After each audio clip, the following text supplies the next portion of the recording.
자, 고리스트레인 정의부터 이제 설명을 드릴게요. 구조적으로 사슬형 알케인의 말단 탄소 원자가 서로 연결이 되어서 고리형 알케인 형태를 가질 때 생성되는 스트레인이다. 기억을 해두시면 돼요.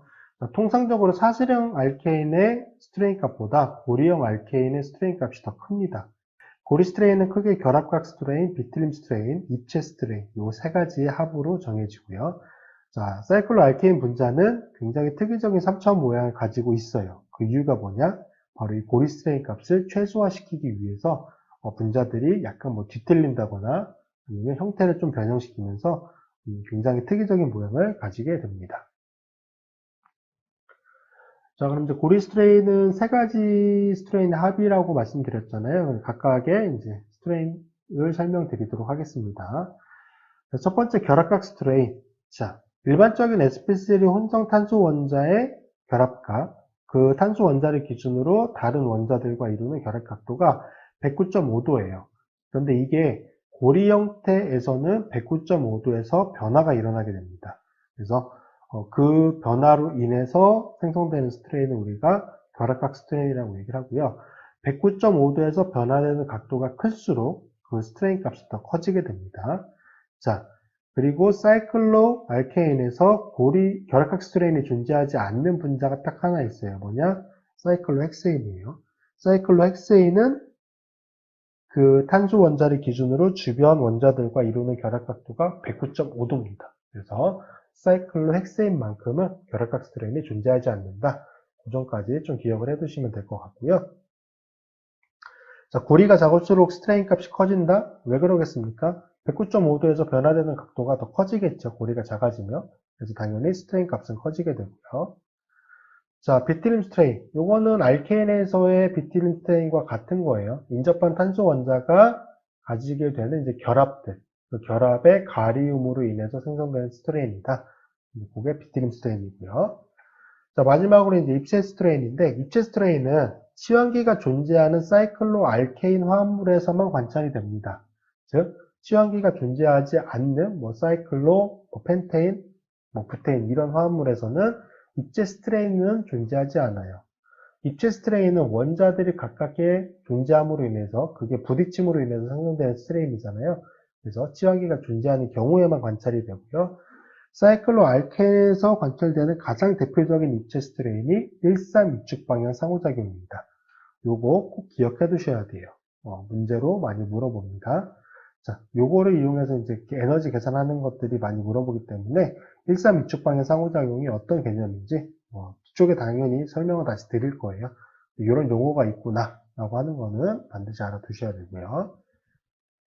자, 그럼 이제 에너지 계산을 하는 거를 설명드릴게요. 자, 사이클로 알케인 분자의 연소열을 이용해서 계산을 해요.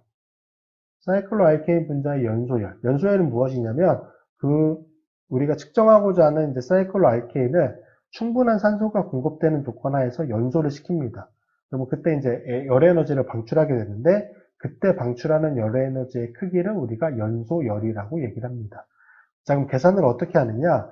우리가 특정하고자 하는 사이클로 알케인 화합물, 그걸 이제 특정 화합물이라고 생각을 해보면, 그 특정 화합물의 연소열에서 스트레인이 없는 기준 화합물의 연소열을 빼주면 돼요.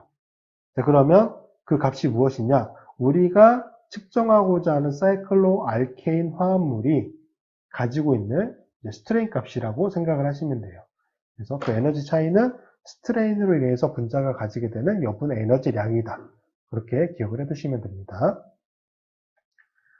자, 근데 탄소 원자가 많아지게 되면 당연히 연소열은 커지잖아요. 연소열 가지고 비교하는데 탄소 원자의 개수가 다르면 직접적인 비교가 어렵단 말이에요. 그래서 탄소의 이제 개수와 상관없이, 고리의 크기와 상관없이 그 스트레인 값을 비교하기 위해서 고리 형태 화합물의 경우에는 이제 CH2 단위당 연소열로 그 크기를 비교합니다. 자, 사이클로 알케인 화합물의 분자식이 CnHEn이었잖아요. 그럼 아까 앞전에도 한번 설명드렸는데 탄소 원자 하나와 수소 원자 두 개를 가지게 되는 이제 CH2 그리고 이제 이거를 N으로 묶어낼 수 있겠죠. 자, 그러면 탄소 원자 같은 만약에 사이클로 프로페인이면 N이 3이 되는 거고 사이클로 부테인이면 N이 4가 되겠죠. 그러면 사이클로 부테인의 만약에 연소열이 100이다. 뭐 예를 들어 가정하는 거예요. 그러면 탄소 하나당, 즉 CH2 단위당 가지게 되는 연소열은 탄소 4개니까 그거를 4로 나누면 되겠죠. 25가 되겠죠. 자, 이런 식으로 사이클로 알케인 같은 경우는 CH2 단위로 그 고리를 묶어낼 수 있기 때문에 그 화합물의 분자식을 묶어낼 수 있기 때문에 CH2 단위당 연소열로 그 크기를 비교하게 됩니다. 자, 기준화합물 앞쪽에서 이제 그 스트레인이 존재하지 않는 기준화합물이 필요하다고 말씀드렸죠. 그 기준화합물이 무엇이냐? 사슬형 알케인이에요. 요거는 앞쪽에 고리 스트레인에 대한 개념 정의할 때 설명드렸죠. 사슬형이 고리형 형태로 변하게 되면서 생성되는 스트레인이기 때문에 사슬형 알케인의 경우를 기준으로 해주시면 돼요. 자, 만약에 그게 아니면 또 다른 걸로 선택할 수 있는 게 바로 사이클로헥세인입니다. 사이클로헥세인은 고리 스트레인이 없습니다. 사이클로헥세인 탄소 6개를 가지는 유곤한 고리 화합물은 고리 스트레인이 없습니다. 그래서 기준화합물이 될 수가 있는 겁니다. 그래서 사이클로헥세인은 고리 스트레인이 없다. 이건 이제 중요한 내용이니까 좀 기억을 해 두시고요. 자, 두 화합물 모두 CH2 단위당 연소열은 157.4kcal/몰로 동일합니다. 자, 이 값을 뭐 꼭 외워야 되는 건 아니에요. 그리고 만약에 계산을 하게 되면은 이 값들은 아마 제시가 될 겁니다. 그래서 그 값들을 이용해서 계산을 하면 되는데 어떻게 계산을 하는지부터 설명을 드릴게요. 자, 사이클로헥세인 아까 설명드린 것처럼 고리스트레인이 없었죠. 사이클로헥세인을 연소시키게 되면은 몰당 연소열이 944.5kcal/몰이에요. 사이클로헥세인은 탄소가 몇 개죠? 6개잖아요. 그래서 얘를 분자식으로 쓰면은 CH2의 6개잖아요. 그러면 944.5를 6으로 나누게 되면은 하나의 CH2 단위당 연소열이 계산할 수 있죠. 이건 아까 설명드린 것처럼 157.4kcal/몰입니다. 자, 고리형은 단위 자체가 CH2로 묶어낼 수가 있으니까 분자식을 뭐 크게 어려움은 없는데 사슬형은 어떻게 계산할 수 있을까요? 사슬형 알케인의 이제 연소열을 가지고 따지는 거잖아요. 그럼 CN에 HEN 플러스 2개란 말이에요. 그럼 얘는 아무리 해도 CH2 단위로 묶어낼 수는 없어요. 그렇죠?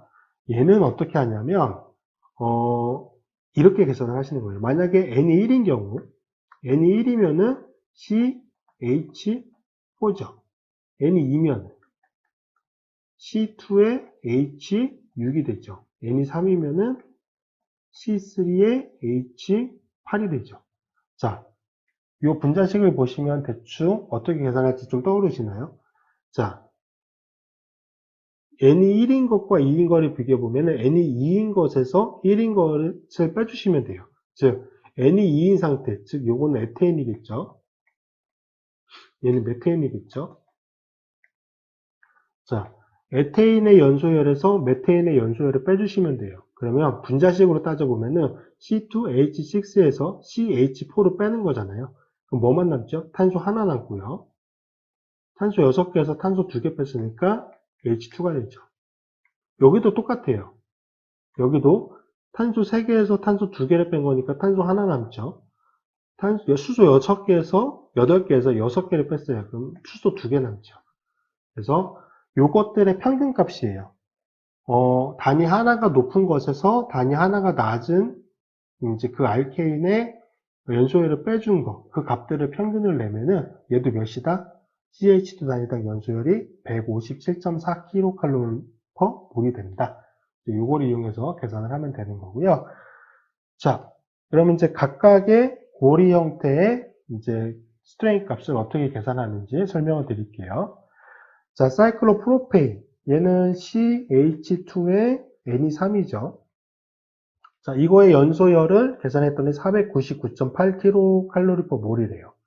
그러면 N이 3이니까 하나의 CH2 단위당 연소열을 계산하면은 166.6이 되겠죠. 자, CH2 단위당 연소열에서 기준이 되는 건 뭐였죠? 사이클로헥세인.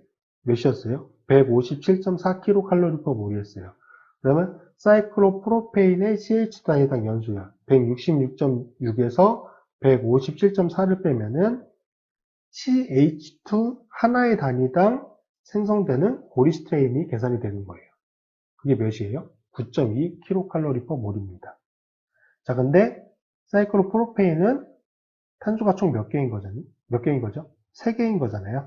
그러니까 얘는 전체 스트레인을 계산하려면 하나의 CH 단위당 고리스트레인 값이 9.2였으니까 여기다 3을 곱해주시면 됩니다. 그럼 27.6kcal/몰의 에너지를 가지게 되는 것을 확인할 수 있고요. 자, 두 번째 사이클로부테인도 똑같이 계산하시면 돼요. CH2의 N이 4죠. 그럼 655.9kcal/몰, 몰당 연소율이 이제 그렇게 되는데 N이 4가 되니까 4로 나누면 164.0kcal/몰입니다. 자, 그러면 사이클로부테인의 CH 단위당 고리스트레인 값은 164.0에서 157.4를 빼주시면 되겠죠. 6.6kcal/몰이에요. 전체 고리스트레인을 계산하려면 탄소 몇 개예요? 4개잖아요. 26.4kcal/몰이 되죠. 사이클로펜테인 역시 마찬가지입니다. 전체 몰당 연소율을 5로 나눠주면 158.7kcal/몰의 CH 단위당 연소율이 계산이 되고요. 기준이 되는 거를 빼주면 탄소 CH2 단위 하나당 1.3kcal/몰의 고리스트레인이 존재합니다. 사이클로펜테인은 탄소 몇 개죠? 5개잖아요. 그각 계산하면 6.5kcal/몰이 됩니다. 자, 사이클로헥세인은 당연히 전체 고리스트레인이 제로라고 말씀드렸고요. 사이클로헵테인도 똑같은 방법으로 계산하시면 돼요. CH2의 7개니까 자, 전체 몰당 연소율을 7로 나눠서 158.3kcal/몰이라고 하는 CH2 단위당 연소율을 계산했고요. 자, 158.3에서 157.4를 빼주면 0.9kcal/몰이죠. 이거는 하나의 CH2 단위당 고리스트레인이 되고요. 여기에 7을 곱해주면은 전체 이제 그 분자가 가지는 고리스트레인 값이 계산이 되겠죠. 이런 식으로 이제 계산을 해서 각각의 화합물, 고리형 화합물의 전체 스트레인 값을 계산을 할 수가 있고요. 자, 유관함보다 고리가 커진다라고 해서 고리스트레인이 존재하지 않는 건 아니에요. 유관함이 굉장히 특징적으로 고리스트레인이 존재하지 않는 거고, 그거보다 탄소 원자의 개수가 줄어들거나 늘어나게 되면은 고리스트레인이 존재합니다. 그것들을 이제 그래프로 정리해보면 이렇게 나타낼 수가 있습니다. 3원한, 4원한은 굉장히 그 값이 크고요. 고리가 작으니까 아무래도 스트레인 값이 크겠죠. 5원한부터는 그 값이 확연히 좀 줄어들게 되고요. 6원한은 사이클로헥센이죠. 얘는 고리 스트레인 값이 제로. 7원한, 8원한, 9원한, 10원한, 11원한, 12원한. 자, 5원한보다 9원한, 10원한, 11원한 이것들의 에너지 값이 더 큽니다. 스트레인 값이.